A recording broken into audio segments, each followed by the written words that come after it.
Bon, je vous avoue qu'après un premier essai de la Lynk & Co 02 il y a quelques mois, j'étais conquis. Mais là, après l'avoir eu pendant plus de 2 mois et vraiment pu la tester au quotidien, j'ai hâte de la rendre.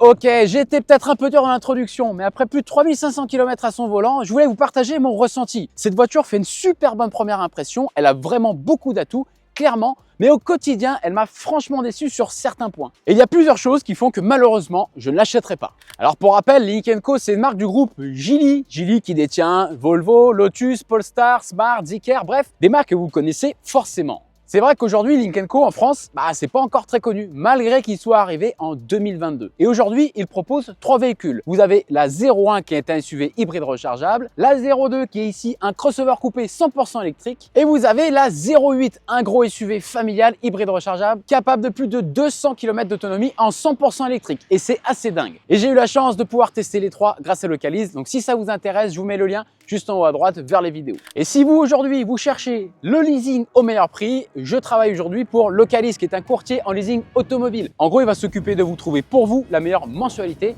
sur toutes les marques. Donc si ça vous intéresse, je vous mets le lien en description.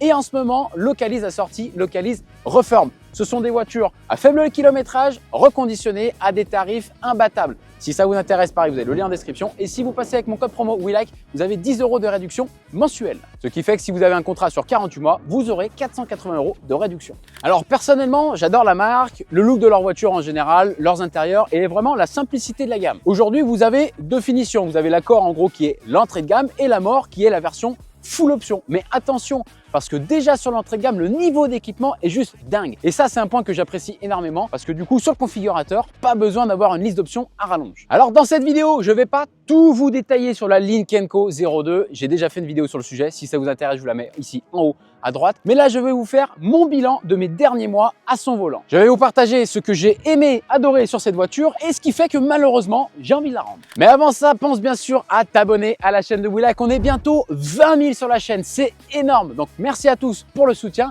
Et si t'es pas encore abonné, eh bien ça te prend une demi-seconde, c'est gratuit et tu n'imagines pas à quel point ça aide la chaîne derrière. Donc merci à toi. Petit rappel des specs électriques quand même. Vous êtes ici sur une batterie de 62 kWh net avec une autonomie de 445 km. Niveau puissance de recharge, vous avez ici 11 kW en AC, 150 kW en DC et le 10 à 80% est fait en 30 minutes. Et vous êtes ici sur une propulsion de 272 chevaux. Au passage, je voulais remercier toute l'équipe de Lynk & Co pour le prêt de la 02. En attendant la livraison de ma Tesla Model Y que j'ai commandée depuis le 20 novembre et qui n'arrive toujours pas. J'espère, je croise les doigts, l'avoir en mars. On verra ça. Et en tout cas, c'est trop cool de leur part parce que j'ai vraiment pu l'avoir pendant plusieurs mois. J'ai fait plus de 3500 km à son volant et du coup, je peux me faire un vrai avis. Parce que c'est vrai qu'aujourd'hui, quand on teste des voitures sur une journée, on la teste quand même en surface. Là, j'ai vraiment pu l'avoir au quotidien, ce qui me permet aujourd'hui d'avoir un avis un peu plus détaillé sur cette Lynk & Co 02. Allez, on va commencer maintenant avec ce que j'ai bien aimé sur la Lynk & Co 02. Moi, ce que j'aime bien déjà chez Lynk & Co en général, c'est le prix pour le niveau d'équipement. Cette 02, elle commence à partir de 35 995 € sur la version Core, c'est la version entrée de gamme. Et vous avez ici la version More qui est à 39 995 €. Et franchement, aujourd'hui, vous avez tous les équipements possibles, à part bien sûr les sièges chauffants. Mais en gros, vous avez volant chauffant, siège chauffant à l'avant, réglage des sièges électriques, jantes en 20 pouces, système son Harman Kardon, caméra 360, vitre arrière teintée, etc. Que dire de plus? À ce prix-là, c'est quand même imbattable. Ensuite, ce que j'aime bien, moi, c'est le look. Alors le look de cette 02, j'aime bien, mais le look en général chez Lynk & Co, je trouve que c'est assez bien fait. Et je trouve qu'elle a des belles lignes, c'est épuré. Vous avez les feux à l'avant qui rappellent la marque Zeekr, Zeekr que j'aime beaucoup également. J'ai pas encore eu l'occasion d'en tester, donc j'espère que ça viendra assez vite. Mais voilà, en tout cas, elle a un look qui est sympa et on n'en voit pas de partout sur nos routes. Regardez, au niveau du look, franchement, moi je trouve qu'il n'y a pas trop de fausses notes. Alors après, on aime ou on n'aime pas les feux, etc. Mais la calandre avant, elle est jolie, c'est simple, c'est épuré. Moi, j'aime bien le petit logo ici. Voilà, ça fait un petit carré noir. Ensuite, vous avez des jolies jantes ici en 20 pouces, la caisse ici en grise et ensuite vous avez le biton, les vitres à l'arrière teintées, les rétroviseurs en noir. Franchement, je trouve que c'est plutôt joli. Et regardez, l'arrière est vraiment canon aussi. Et là, vous avez un béquet qui est quand même assez prononcé à ce niveau-là. Vous avez l'inscription 02 ici. Lynk & Co. Franchement, moi, je trouve que c'est pas mal du tout. Ensuite, ce que j'aime bien, c'est que vous avez ici un frunk. Alors oui, il n'est pas immense, mais ça vous permet quand même de mettre les câbles à ce niveau-là. Là, il y a ici les chaussettes, mais franchement, ça fait quand même un petit espace de rangement, surtout pour mettre les câbles, hyper pratique. Et ça, il y a encore beaucoup de voitures électriques qui aujourd'hui ne proposent pas de frunk et je trouve ça très pratique. Ensuite, ce que j'aime bien, ça va être l'intérieur. Alors, je vous montre rapidement. Regardez là, vous n'avez pas ici de joint apparent. Donc ça, je trouve que ça fait un look assez sympa et bien fini à la voiture. C'est des choses qu'on retrouve souvent dans les marques, on va dire, premium. Et là, vous avez des portes ici sans montant. Et ensuite, moi, ce que j'aime bien, c'est l'intérieur. Regardez comme il est joli. Déjà, le volant, je le trouve vraiment super beau, très bien fait. Et regardez ici, vous avez des jolis sièges, c'est bien fini. Donc là, vous avez ici la couleur en grise avec pas mal de petits détails ici en jaune vert fluo. Franchement, je trouve que c'est vraiment super sympa. Et je vais vous montrer un peu plus en détail hop, le volant. Mais regardez-moi ça. Franchement, le volant, moi, je trouve qu'il est super beau, il fait quand même assez sportif en 2 branches, mais je trouve voilà, qu'il est plutôt sympa. Alors après la forme, c'est un peu bizarre des fois quand vous êtes dans les ronds-points, vous êtes comme ça, et là vous tenez le volant à ce niveau-là et l'autre main elle est là. Du coup, c'est pas un volant rond, donc ça fait un petit peu bizarre, mais moi j'aime bien. Et après, ouais, vous avez un écran ici à l'arrière, là où vous avez ici la détection d'attention du conducteur, et vous avez ici un grand écran. Sur cette finition-là, là vous avez ici toute une barre LED que vous pouvez bien sûr personnaliser. Et ce que j'aime bien, c'est que vous pouvez la personnaliser avec le rythme de la musique. Quand vous mettez un clignotant, ça vient biper. Lorsqu'il y a une voiture qui vient freiner devant, ça vient clignoter en rouge. Donc je trouve que c'est vraiment sympa, c'est bien fait, c'est bien fini. Il y a des jolis matériaux. Dites-moi ce que vous en pensez, mais en tout cas, ouais, moi c'est l'intérieur, je valide complètement. Et en plus, moi ce que j'aime bien, c'est que vous n'avez pas de bouton. Là, vous avez les grilles de ventilation, tout se gère via l'écran. Vous avez ici 2 recharges à induction, 2 portes gobelets. Donc franchement, niveau de l'intérieur, il n'y a rien à dire. Et puis en plus, vous avez ici donc le toit panoramique qui est bien sûr de série. Ensuite, ce que j'aime bien, c'est quand vous allez ici dans les menus. Donc il faut savoir que tout se fait à distance, mais la voiture elle est hyper connectée. Vous avez tout ce qui est mise à jour du système. Hop, vous allez ici, donc tout se fait ici à distance. Donc ça c'est trop bien parce que la voiture va télécharger automatiquement la mise à jour, vous la lancez, et le lendemain matin vous reprenez votre voiture. C'est une voiture qui est complètement différente. Là pour information, il y avait quand même pas mal de bugs sur le logiciel et là ils ont lancé une dernière mise à jour et ça a corrigé quand même pas mal de choses. Ensuite j'aime bien parce que là vous avez donc votre écran, vous avez différents widgets et vous pouvez partager vos idées directement avec Lynk & Co. Là par exemple, je vous parlais tout à l'heure des points négatifs, c'est que le préconditionnement, vous pouvez pas l'activer manuellement et lorsqu'il est activé sur le planificateur, vous savez pas s'il est activé, pas activé. Donc en gros, vous arrivez à la recharge et vous savez pas si la voiture a préconditionné. Et donc là, ce qui est intéressant, c'est que vous pouvez faire remonter ces informations à Lynk & Co. On va le faire ensemble. Hop, vous appuyez ici sur Rec. Bonjour à toute l'équipe Lynk & Co. J'aurai une petite remontée d'informations à vous faire au niveau du préconditionnement de la batterie.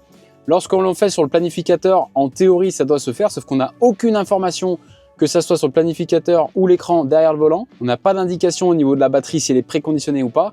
Et ça aurait été pas mal, ça se fait aujourd'hui de plus en plus dans les voitures, d'avoir le préconditionnement manuel dans les menus. Voilà, donc si vous pouvez regarder ce que vous pouvez faire, c'est top. Vous validez. Alors vous pouvez après, il peut vous contacter ou faire ça anonymement et vous envoyer. Et donc là, ça permet vraiment à l'équipe de Lynk & Co d'avoir directement les retours clients et d'améliorer leur véhicule en fonction des retours. Ensuite, c'est un véhicule qui est hyper connecté. Vous allez ici dans Réglages. Et en gros, la voiture peut devenir routeur Wi-Fi. Alors là, bien sûr, elle peut se connecter avec la Wi-Fi de la maison. Mais ensuite, elle peut devenir point d'accès pour tous les usagers de la voiture. Donc s'ils sont là, ils ont besoin de travailler dans la voiture, etc. Et bien la voiture est un réseau Wi-Fi à elle seule. Donc ça, c'est pas mal. Et ensuite, vous avez ici une petite languette. Et ça, c'est le car sharing. Le car sharing, alors ça se fait beaucoup chez Lynk & Co. Apparemment, 30% des utilisateurs de Lynk & Co l'utilisent. En gros, vous posez votre voiture n'importe où. Vous activez ici le car sharing en tirant ou via l'application.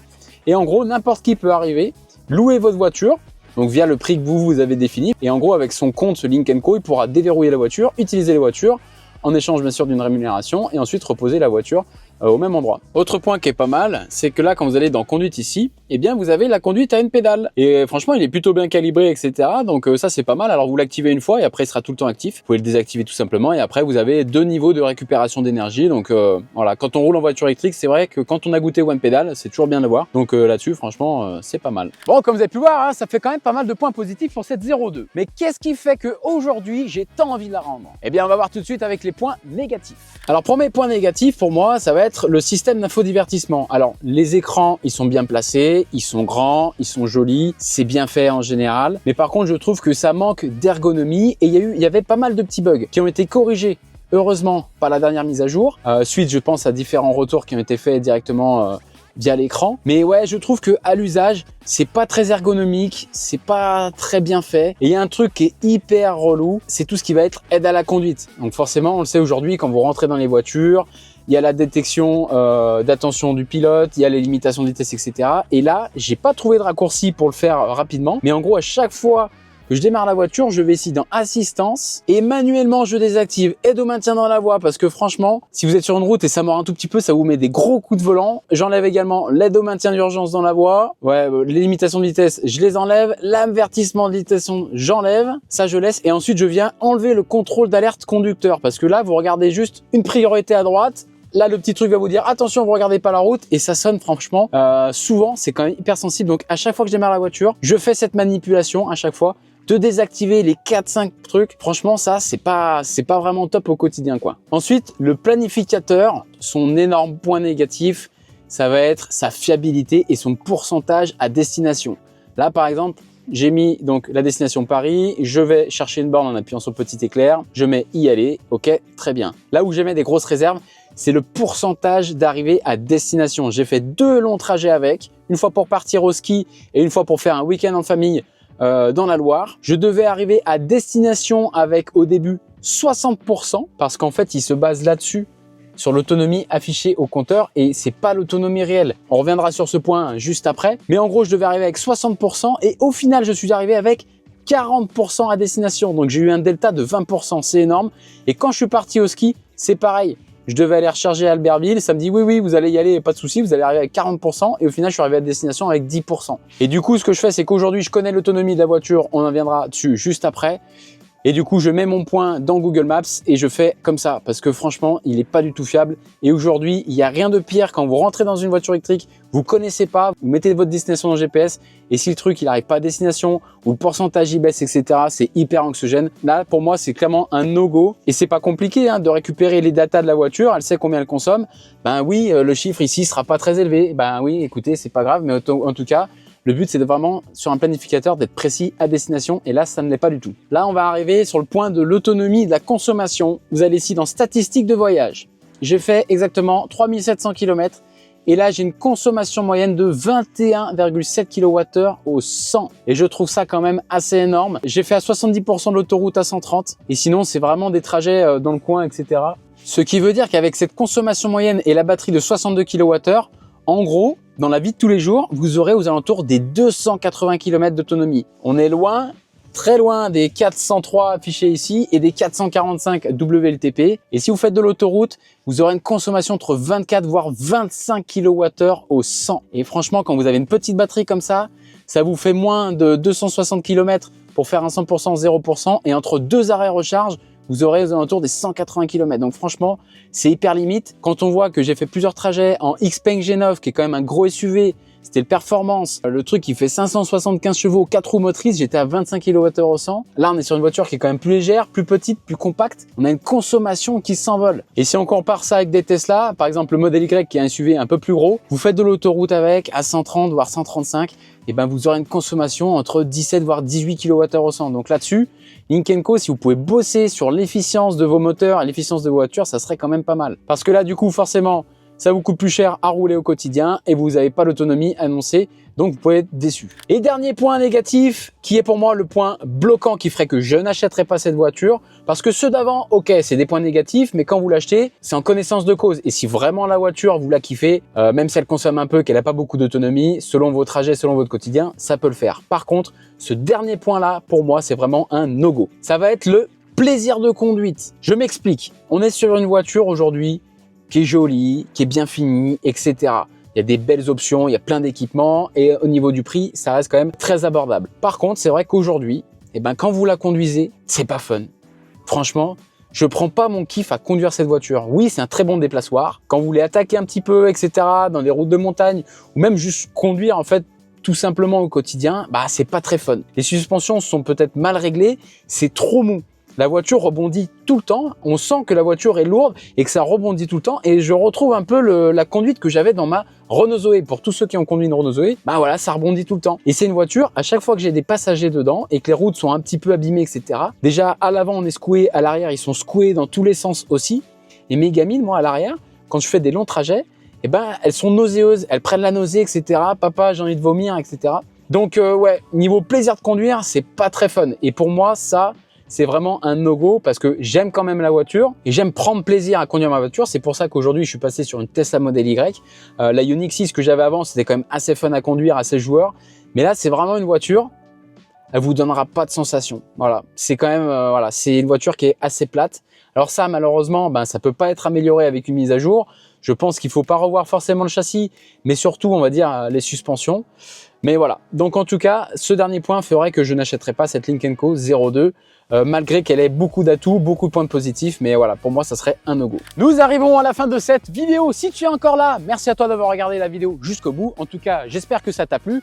Dis-moi ce que tu penses de cette 02 en commentaire et si tu as déjà eu l'occasion de l'essayer. Abonne-toi à la chaîne pour plus de contenu sur la voiture électrique si ce n'est pas encore fait. Et moi, je te dis à très bientôt pour une prochaine vidéo. Ciao!